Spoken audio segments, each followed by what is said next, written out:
Madame, mademoiselles et messieurs, bonjour. Apogée TV, actualité et info à tous les étages. Actualité et info à tous les étages. Ouvrez bien vos oreilles, ça va cobasser. Bonjour et bienvenue pour cette nouvelle vidéo. C'est un plaisir pour moi de vous retrouver. La société civile burkinabé semble exaspérée par la situation sécuritaire alarmante de leur pays, due à l'hécatombe causée par les attaques des groupes djihadistes. Cette exaspération a été exprimée ce mardi, par l'ensemble de l'opposition politique qui n'a pas manqué de mettre en garde le chef de l'exécutif, le président Roch Marc Kaboré. L'opposition au Burkina Faso a exigé mardi des mesures urgentes face à la dégradation de la situation sécuritaire après une recrudescence des attaques djihadistes, menaçant de descendre dans la rue pour réclamer la démission immédiate du chef de l'État. L'opposition politique voudrait solennellement, face à la dégradation continue de la situation sécuritaire, alimentaire et économique dans notre pays, exiger la prise de mesures urgentes, adéquates et vérifiables, a déclaré son chef de file, Edi Komboigo, lors d'une conférence de presse. Si dans un délai d'un mois, rien de sérieux et de concret n'est entrepris pour maîtriser la situation sécuritaire, l'opposition politique appellera à des manifestations fortes pour exiger purement et simplement la démission du chef de l'État et de son gouvernement, a prévenu le président du Congrès pour la démocratie et le progrès, CDP, l'ex-parti au pouvoir.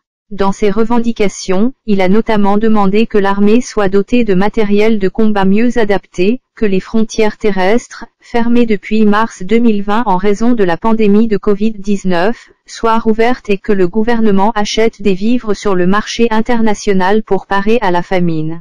Selon le réseau de prévention des crises alimentaires, RPCA, les conflits, déplacements de population et les difficultés économiques ainsi que la pandémie risquent de faire plonger près de 3 millions de Burkinabés dans la crise alimentaire, voire pire, cette année. Début juillet, plusieurs milliers de personnes avaient manifesté dans différentes villes du Burkina Faso à l'appel de l'opposition pour protester contre l'insécurité.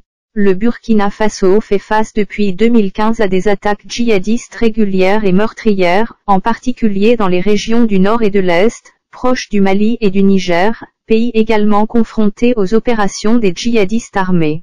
Quasiment chaque semaine, des militaires ou des civils sont tués dans des attaques. Les violences, parfois mêlées à des affrontements intercommunautaires, ont fait environ 2000 morts et contraint 1,4 million de personnes à fuir leur foyer.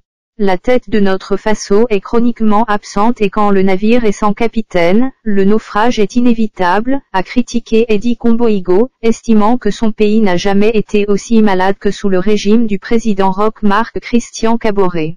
La semaine dernière, le gouvernement avait lancé un appel à un sursaut patriotique et une mobilisation des forces armées pour une offensive décisive contre les groupes djihadistes. Les mêmes causes produisant les mêmes effets, nous sommes en droit de nous demander si le syndrome malien n'est pas en train de guetter le pays des hommes intègres, étant donné que le terrorisme fut l'une des raisons qui ont poussé le peuple malien dans la rue, avant que les militaires ne renversent le pouvoir d'Ibrahim Boubacar Keïta le 18 août 2020.